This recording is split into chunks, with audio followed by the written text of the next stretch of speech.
in the dining hall causes me so much confusion. It is dark. For a moment I thought the electric work is not up to par, but that clearly is not the case as every other room is bright with artificial light. Finding the light switch is a monumental task considering the size and my unfamiliarity with the room. To make matters worse, the darkness grants the room a different atmosphere, eerie and frightening. It takes longer than I thought to find the switch, something that will have to be rectified later on. My skin starts to prickle and there is a distinct feeling of being watched. It unsettles me and only spurs me on in my search. When I do open the lights, there is a hiss. I'll turn the lights down, woman! Oh, someone's drunk. There at the end of the hall is my beloved husband with his face in one hand and a glass in the other. Perhaps I can let it go if it's only one glass of wine. If I can feel myself go livid after seeing the toxic green liquid gleaming mockingly at me. Luke, what? Are you drinking absinthe? You know what the doctor said. Absinthe, Luke. Are you actively trying to kill yourself? Because if you are, we can just hit you with a bloody car. Honeybee, Buttercup, not too loud, please. Besides, it's Lelouch, not too strong. Just hair of the dog that bit me. Helps with the hangover, dearest. You drank? When? This morning, love. Don't be mad. I just needed a few drinks, having to deal with those simpletons. And maybe I had one too much. You don't see me whinging about you leaving me to handle them on my own. I had to attend the photo shoot and interview with Luxury Living. You know that. Let's not make this about me, Luke. This is about you and your drinking problem and... Oh, I don't know, Hannah, darling. What if my drinking problem, as you like to call it, is linked to you? If we think about it that way, this discussion is about you. That was pretty mean of you, leaving me alone to do all the work like that. You can't use the interview as an excuse either, honey. I was informed the moment your little interview was done. So, what was it then, What were you doing?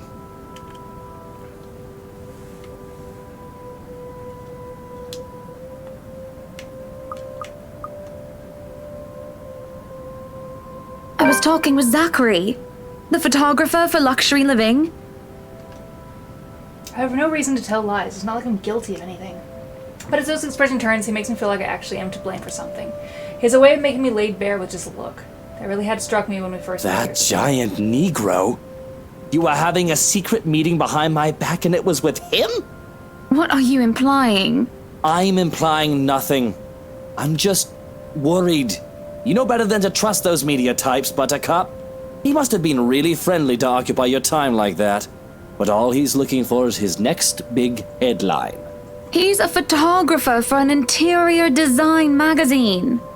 Doesn't matter. You let one little thing slip, one wrong move, and it'll blow up in the telly in the morning. He'll go to his journalist friends to gossip and make a quick quid. His eyes were the first thing I noticed about him. They were like nature, the grass and the trees, wonderful and breathtaking.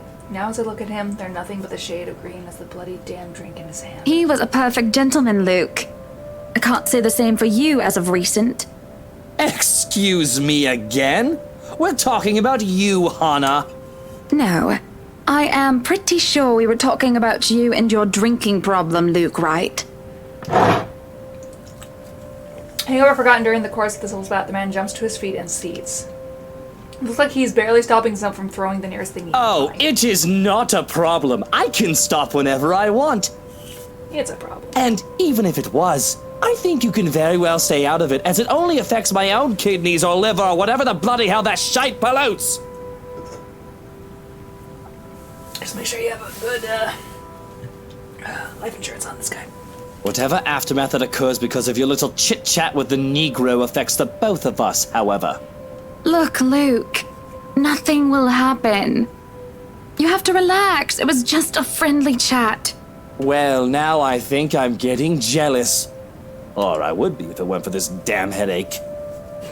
Maybe you should drink more. Maybe. Supper is spent in silence with nothing but the occasional sound of silverware. A grand feast has been served. Well, grander than usual anyway, most likely due to Luke's complaints of stress. A platter of native oysters for starters. And a tranche of turbot. Man, I'm tired. With purple sprouting, broccoli, lemon, capers, and anchovy sauce for mains. To finish it all off, black tea and golden syrup sponge pudding with custard. That sounds good. Not the not so much the tea part or the coffee part, but that pudding looked kind of good. And I would take it. I would eat it. But when our appetites are appeased and the plates are cleared away, Luke stands, kisses me goodnight, and leaves me to stare at a half-empty cup. Lonely in the lull of night, I sit in the house, too big and too empty, foreign and unwelcoming. Even with its warm tone and homely decor, it feels cold. There is no need for tears, however. I know I can get through this like every other obstacle I have faced before. This is a minor setback in what I hope will be a long and happy life. To remind myself that this place is for Luke and for our future children fills me with a renewed vigor. Besides, it looks like someone is having a cry already. The wailing is far away and muffled, yet at the same time it shakes me to my very core as I hear it. As if the suffering is just standing right beside me. Hearing it sends a chill down my spine and makes my skin prickle with goosebumps. Who is that? Curiosity sinks in as I follow the sorrowful sound into the kitchen and into the wine cellar hatch. Hello? Is anybody down there? I'm curious and concerned, but there is no way I'm going down into a dark and human underground. I'm not as enthusiastic as Luce, who considers himself quite the connoisseur. However, I also cannot bring myself to go to bed with this racket going on. If it is one of the household help, they will surely need some talking. After all, this wouldn't be the first time I've gone and found one of the maids sobbing their eyes out over one thing or another. As professional as our staff is, or our staff are, they are still human. More often than not, it was either Johannes or I who calmed them down, who'd help them figure out how to go on about things. Unfortunately, I'm not in high spirits right now, so I'm not wholly benevolent. So I will. I knock 3 times. Waiting for any sort of reply yields me no results, and I've already touched the floor hatch far too many times than I would have liked. I take a deep breath before reaching out again to whoever's inside. I've learned from experience that people respond better to kindness than threats. Shouting angrily would not help in coaxing You, them in out. the cellar! Do come out! We don't want Luke waking up and finding you in there, do we? That man would go ballistic thinking someone was trying to steal his precious wine. Still nothing. You can have a good cry. Just not in there, yes? Why don't you come out here and we can have a cuppa and you can tell me all about whatever it is you're bawling about? With how long I'm standing here, however, I'm starting to think myself a fool. I do not want to acknowledge the other feelings I have, especially as the wailing took an eerie turn. The thought of being played with didn't sit too well with me, and I had to stop myself from getting too hot-headed as I tried No, to you walk come away. out of there! That is an order from the lady of the house, do you hear me? Why, I ought to... I freeze as a hand clamps down on my shoulder. The dread I've been feeling all this time makes itself known as I kneel, unmoving, not even daring to breathe.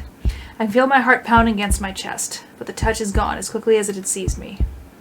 It is only Johannes I see when I look back. Apologies, madam, for touching you like that. You were not responding to my voice, and you looked about ready to wake the whole mansion up. I was... I'm sorry. I was getting rather loud, wasn't I? But that crying woman in there, we must do something about her. He grows silent for a moment and just looks concerned. At least I like to interpret it as concerned, given how stoic our head butler usually is. Rather, it must have been concern as he takes off a glove and presses the back of his hand at my forehead before his worrisome inquiry. I beg your pardon. What crying woman? Are you feeling well, madam? In the cellar. Can't you hear her? Madam Hannah, no one is down there. What? The cellar is locked. Only Luke and I have duplicates of the keys. Nobody is down there. I stare at him in disbelief. When I listen once more, I hear no crying. Tugging at the hatch for good measures prove his words to be true. The thing won't budge unless I had a key, short of using power tools on Perhaps it is time for you to go to bed, madam. You are simply tired and hearing things, a perfectly normal human experience. But if you are still experiencing auditory hallucinations in the morning, you are free to consult with me. There's a cold feeling in the pit of my stomach as he helped me up to my feet. What he says makes sense, and who am I to question someone who used to be a doctor? I'm just tired, that's it. Long day of moving, an interview, dealing with Luke, it has all drained me of any proper Yes, sense. I suppose you're right. I just need some sleep, that's all. Of course I'm right. Go on then. Gute Nacht. Good night, Johannes. Good night, house. It's just fatigue. That's what I keep telling myself, although I can't ignore the strangest feeling in my gut. Either there is something wrong with this house, or there is something wrong with my head. Sleep will be elusive tonight. Luke is already gone by the time I rise. There isn't a single hide nor hair of him to be found, and trying to call him on his mobile is a bust, as it only goes straight to his voicemail. That's twice in a row he's gone on me, and from him to disappear today, of all days, is a very bit upsetting because of what's to come. The morning is once again filled with a whirlwind of activity. Fortunately, I am much more refreshed as I took a break from my responsibilities. I haven't the faintest clue where Luke was yesterday.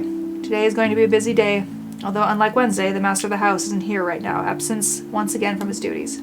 Hopefully he'll be back in time for the party. This is our house, after all. A grand housewarming party for the wonderful Wright mansion. Every person of importance from Luxbourne is invited, and there will be a few guests flying in as well. Of course, there will be some people from the media, along with friends and acquaintances, who are made no less important, regardless of their status in society. Marianne and I discussed business and last-minute touches to the house when finalizing everything. Not that there is much change from our original plans.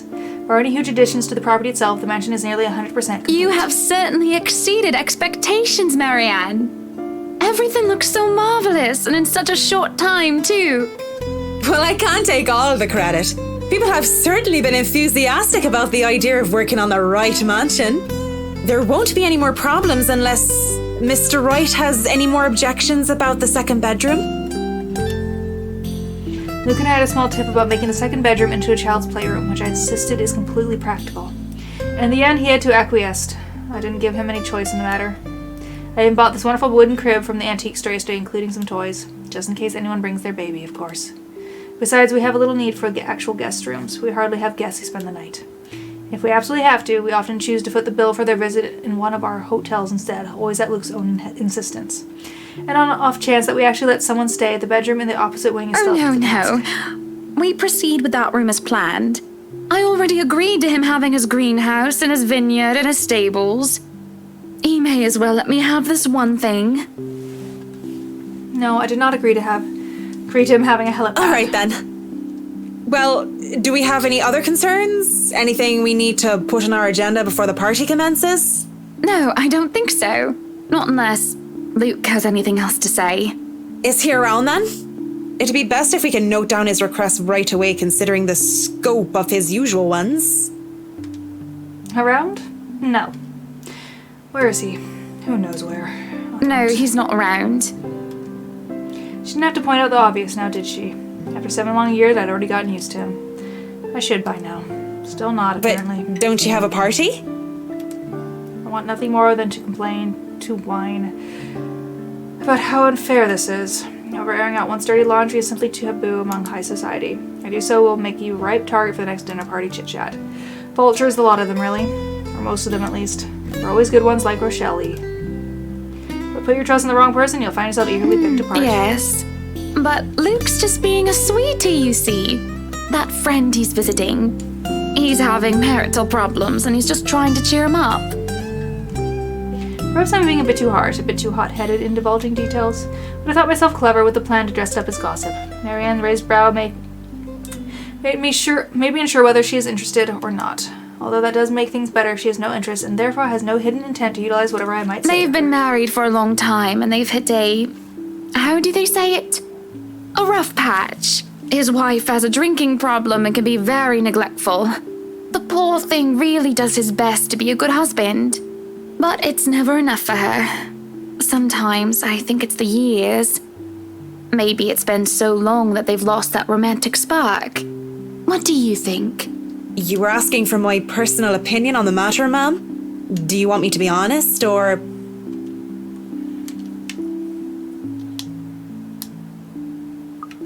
Be honest with me, Marianne. I don't need someone to sugarcoat it. I'm not some fragile thing that I'm just going to break down at the slightest thing. She hesitates, taking a sip of her coffee while I stare into my own cup of tea. The silence stretches on and I almost believe that she will never answer my question. I swear that I shouldn't blame her putting her in a tight spot like this. Her hesitation is understandable, though. I loathe to admit it. She simply wants this whole thing to stay professional. But then she If I'm speaks. going to be completely honest, I need to ask. This is about you and Mr. Wright, isn't it? It's It's my turn to hesitate now. I really didn't expect such a straightforward question, and to get to the heart of the matter, I suppose I'm not as clever as I'd like to think. Or is it really the bad that an outsider can see our little marital troubles? Surely we aren't that obvious, are we? We put up the act of a perfect couple for years, although it hadn't always been an act. Marianne is just more keen than the average person, of course. It is a necessity for her career, and she's been working so closely with us. Yes, Suppose it is. What would you tell me? Then, I tell you it's none of my business. I tell you that I don't want to meddle. But if the troubled husband with the neglectful wife asked me for my honest opinion, I'd say that he shouldn't base his happiness and his self-worth on someone else. Someone who won't even give him the time of the day.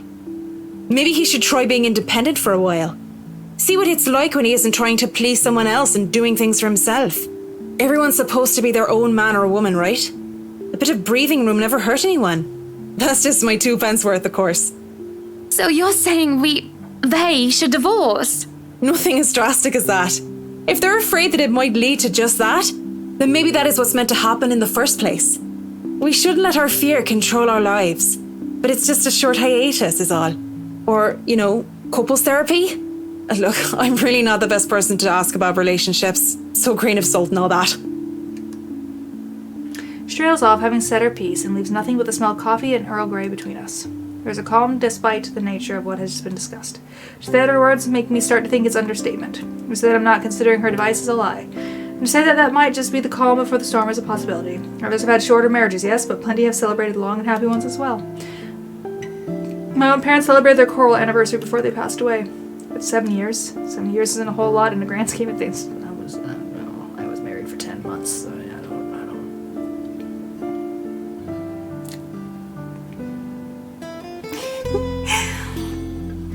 It's a whole lot of time to see what and where our relation could bring us. And at the same time, 7 years.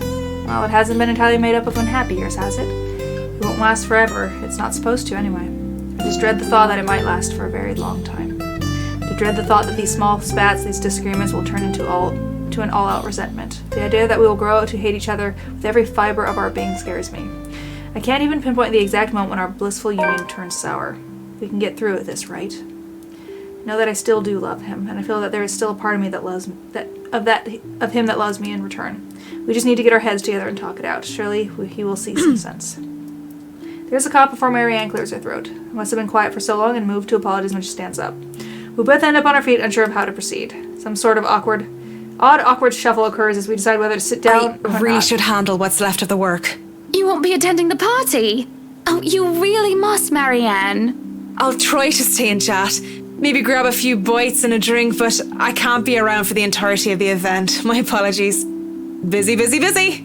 You must stay a while. I'd love for you to meet some of my friends, and they're ever so excited to meet you.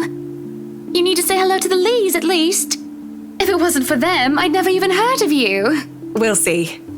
So, if I can be excused? Certainly. You'll have to excuse me as well. I must attend to the party before any early birds arrive.